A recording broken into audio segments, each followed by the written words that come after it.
Go. Okay. Good evening, everyone, and welcome to the Lebanon Board of Park Commissioners.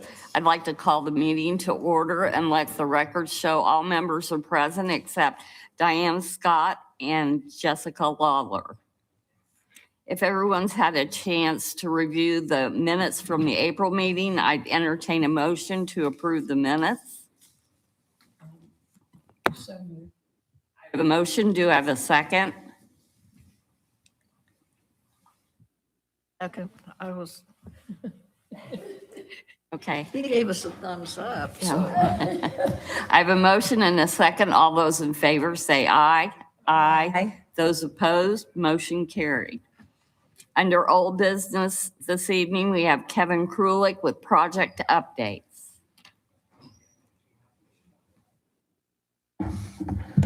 Thank you very much. Good evening. I'll give you some updates, miscellaneous projects, and then I'll spend a little more time talking about the West Side Park. I assume that's probably at the top of mind for everybody as we're going through that. A couple citywide projects, citywide lighting, including lighting around Admiral Longley Park.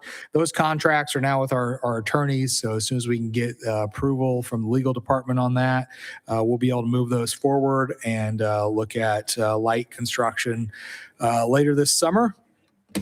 So that's forthcoming, and probably the most, as far as this board is concerned, would be those lights around the perimeter of Admiral Longley Park as we finish up the path along there as well. Grant Street Phase 2, just an update. That's obviously still closed. A lot of work going on there with underground utilities. But just to remind everybody that may be listening that Grant Street from Indianapolis Avenue up to Washington Street is closed. Elizabeth Road and Elm Swamp intersection, we just started repaving that today. The curbs are complete. All the concrete sidewalks are complete. So it's just wrapping up the asphalt surfacing and then striping probably next week on that. And then we are looking at actually starting to develop a new project, which would be the full reconstruction of Elm Swamp Road from Anderson Lane up to 300 North, which will also include an extension of that Anderson Lane Trail all the way up to that intersection. But that project is really in the early phases of development at this point. Fordyce, we're still struggling with the grass out there. I wish we could have John's crews responsible for getting that grass to grow. I'm sure it'd be green by now, but we're still dealing with the road construction contractors, and they're good at building roads. Just we're struggling with getting them to grow grass. Witt Road over there, that project continues to march towards its letting date in October. Nothing has really changed there, but October 7th, we'll be letting that road and path construction. Noble Street is also moving through the environmental process, the utility coordination process. Nothing really to report there. That is not scheduled for reconstruction until 2029. Let's see. Jumping into park projects, I'll skip over and come back to the street garage so I can share with you some updated sketches there. Admiral Longley Perimeter Path, though, that Phase 2, unfortunately, there was some grade issues with staking we had last week, so we kind of had to call a timeout and make sure the engineers were looking at all this and getting things corrected. So we would hope to be paving this week, but that's probably not going to happen until next week. But the disc golf pads are all now poured. Pipe is on site for the drainage work. So as soon as we get this elevation issue figured out with the surveys and the engineers, which should be by the end of the week, we will get back out there for staking, and you'll see paving resume hopefully next week. Storage building renovations are just about wrapping up. Essentially, all we've really got left is the fencing to be done. So all the metal work is done, all the siding, the roofing, the gutters, all that is really now complete. Gas line work is now complete. We're just really waiting on the contractor to start the fencing work, which is scheduled for next week, and that will be putting the finishing touches on that contract. We're also working with a new project on the list. We're working with John and his team on some playground equipment replacement in Memorial Park. We're looking at going back to City Council hopefully for the end of the month for a budget request there of about $140,000 to replace some old playground structures that are long overdue. So we're working through that process. Other projects around the city. A lot going on over on the west side. We've wrapped up the paving of 200 North, 350 West, 400 North. All that's kind of around the meta site for haul roads. That is going to also include some improvements to the crossings at the Big Four Trail, putting warning lights up there, also putting sort of, I'm calling them gates, but they're two offset gates. So as a cyclist comes up to the intersection with 350 West, which will now be a major haul road, they'll have to do kind of an S curve to get through those gates to slow them down, making sure they're realizing that traffic patterns are changing there. So our friends at Meta are paying for those improvements, and we're working on coordinating those things as we speak. Let me connect the computer here, and I will show you what we've been working on the West Side Park. We've had a few of our design team meetings. Things are going really well there. I can share screens here. I guess I should point this out. This is, I had this up to show you as well. This is the new piece of playground equipment that has been developed for the replacement at Memorial Park. Excuse me. Sorry, I'm trying to do two things at once here to rotate this so you can see it better. But this is the new piece of playground equipment that is John is planning to install there. So really, my only involvement is just helping to get the funding put together for that, so that can go forward. Look for some new equipment. Hopefully, with lead times by end of summer, this should be going in. But we got to get the money set aside first. Okay, back to West Side Park. So this is, as you probably remember, the conceptual plan that was put together by this group and the plans that put this together. And as we've been going through this process, there's really been sort of a reevaluation of everything that was proposed. All the kit of parts is really the same, but as we started working with the designers, the skate park designers, the contractors, there's been some new and interesting perspective put forward. So there's been some tweaks here. This is the current master plan as it stands. So some of the things that have really changed that you'll see. If you go back to this one, probably the main thing that you point out is the parking lot and the skate park. This is the old one. This is the current layout, which included swapping those.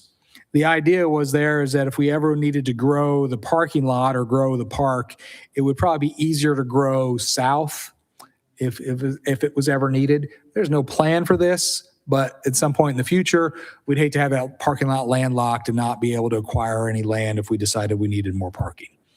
These are all things that came out of the conversations that we're having right now through that process. So that's one main change. And then the other thing, the original master plan and the new one still does. It's still got these play zones, this tunnels and mounds play zone. It's got this obstacle course. It's got these bouldering walls to the north side. But as we've been talking with the designers, there's been really, I guess, a change of perspective there and saying there's a lot of unique things that can happen when we start clustering these things together. So what we've seen is those areas that were kind of separated that included the obstacle course, the bouldering, have now been pulled down, and they're right adjacent to the skate park. And we think you'll see a lot of kids out there that will want to use all three spaces. So rather than have them going back and forth across the park, let's cluster them together so they can be more efficient. So that's one big change, is sort of taking these areas and pushing them down next to the skate park. The pavilion has been slightly shifted, really just so that it's a focal point as you come into the parking lot. We're hoping this pavilion is really an architectural statement that you will see as you pull in to really terminate that view, that vista as you pull into the site. The lawn is still there, and it's sort of snaking through the project, allowing access to open areas to lawn at all times. The playground that is more for, I guess, the lower age teens or the older big kids, we have separated that. So there was also this idea that playground and the fountain maybe it would be clustered together and give parents the idea that the parents could sit in the pavilion, congregate there, be able to see kids play, maybe their 15-year-old playing on the skate park or going through the obstacle course, and then the playground, which is really kind of a smaller version of an obstacle course, would be out in this direction, so you could sit there as a parent and see both. Also felt it was important to put the fountain separated from the parking lot. That was something that we heard from park staff, that would be good to have that. There's sort of be a natural physical barrier from little kids that might be playing in the fountain area from getting close to traffic. Because when you're playing in a fountain, there's a lot of back and forth to the car for the different things. So that does make some sense that parents would be able to intersect those kids if they're running around the fountain area. So again, this is where we started. All those features are still there. There's nothing been deleted, removed, added. But this is sort of a rethinking of just how those spaces will play together and making sure that it works well as we go through the details of the design. One other thing you'll see here, there's a lot of these things that are labeled linger spaces. These are really places throughout the park that are sprinkled throughout, places to stop, sit, whether you're walking laps around the walking trails or you want a closer seat to watch your kids skateboard or run the obstacle course. You'll have these linger spaces all throughout the park that will be a place to either spectate, watch your kids, or just relax. Perhaps a space to relax as you go between obstacle course and skateboarding, if that's your thing. So happy to answer any questions. This is really hot off the presses. We just got this afternoon.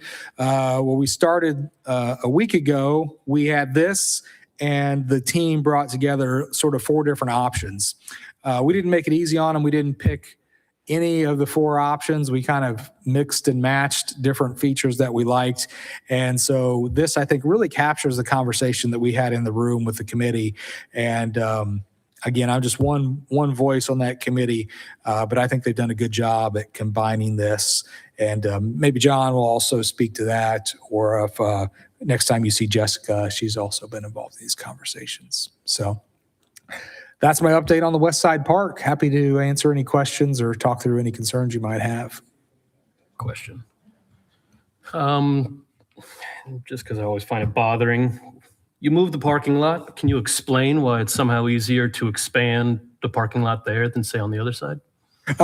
Really, because the other side is commercial space. Okay. So it would just be as simple as residential space would be less expensive if the city ever needed to acquire residential space over commercial space. You acquire the land?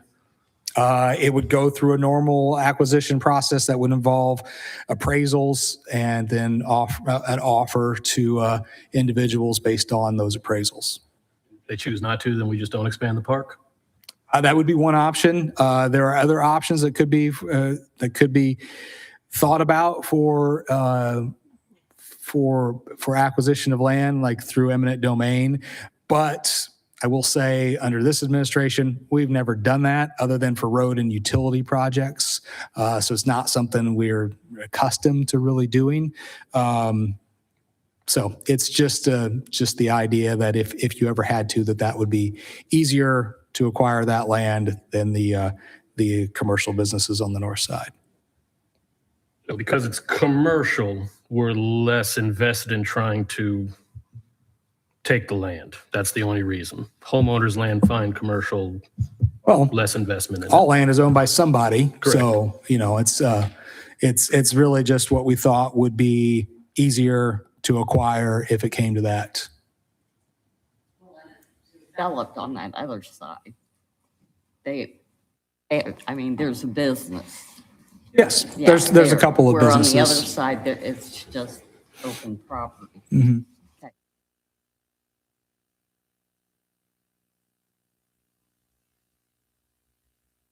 That looks, I think so too. thank you for the update. Okay, thank you very much.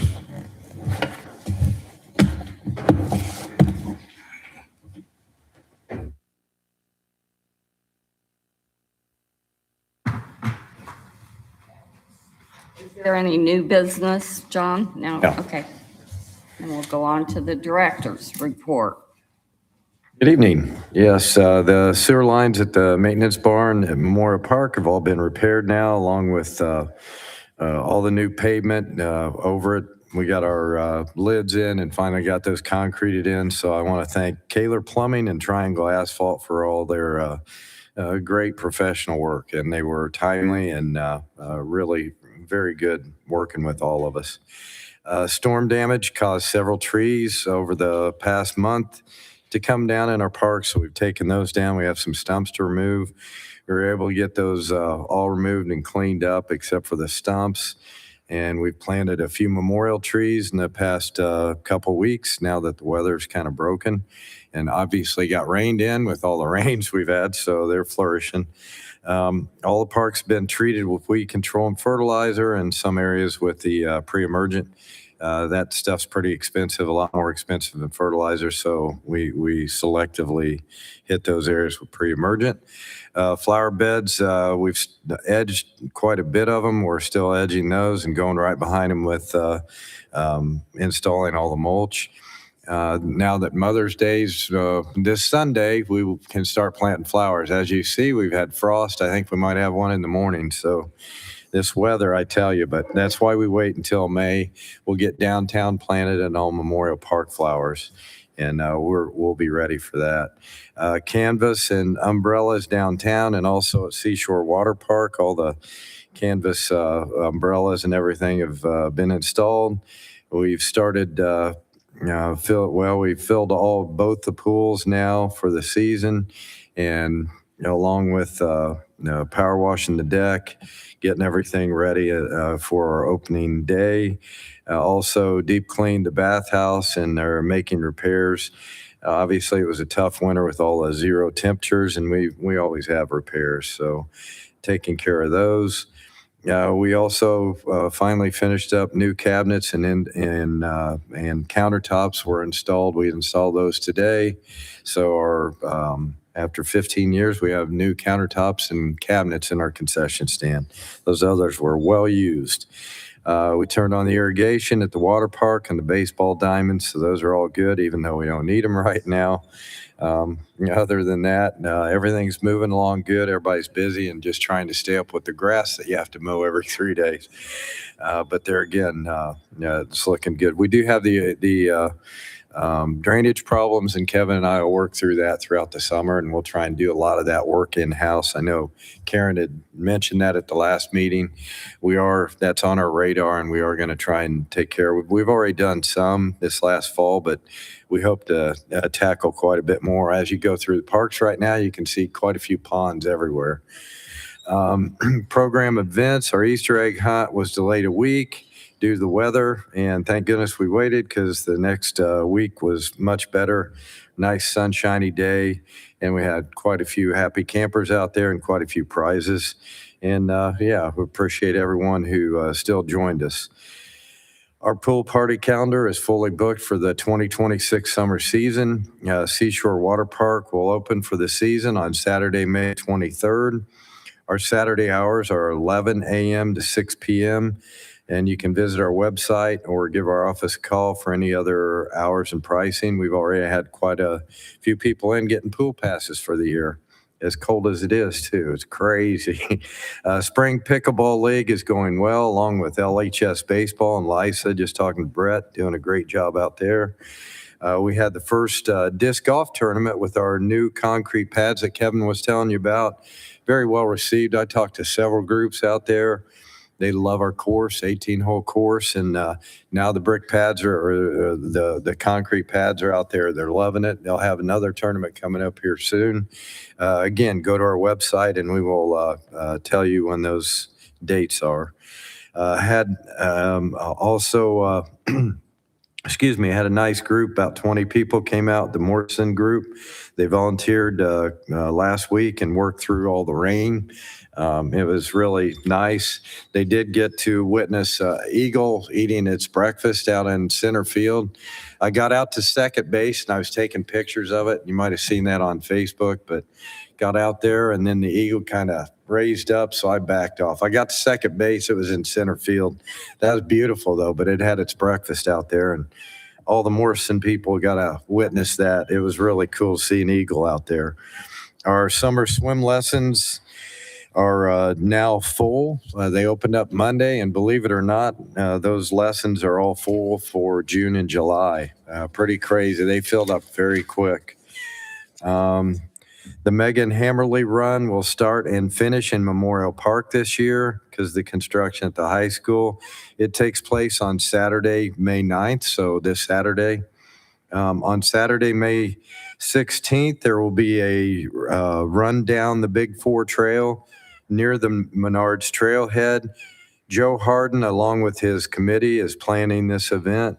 Visit our Facebook page for the sign-up link. Also, the Boone County Bike Race will be taking place downtown on the same day. And that's, excuse me, that's May 16th. Summerfest also this year, firing up for it, will be held downtown again this year. And the annual fishing derby, those will be both happening on June 5th. And that's all I had. Any questions? Who is the Mortensen Group affiliated with? Our contractors will work on Meta project. Meta, yes. And they reached out and, yeah, we always have work for any volunteers that want to come out and volunteer, and they did a nice job helping us out. I think there was probably 20. There was one of the guys brought his little girl, and she was dancing in the rain. It was just neat as heck. She was probably 5, had her little tutu on. It was cute as all get out. Those are some of the things I get to witness. It's awesome. I thought they were with the Meta project. Yeah, real nice people and Recognize that. very hard workers too. And they didn't stop in the rain. They just kept going just like we do. But I was surprised. Most volunteers find a shelter, and even you have the girl dancing in the rain. It was pretty neat. But it cleared off a little bit. They probably had a half hour of it. And then that eagle landed, and that was cool. I've never been that close to an eagle. Man, they are big. That is amazing. Yeah, it was really neat though. But now everybody's, we're very busy and going 15 different directions. Our pool is up and going, splash pad, same thing.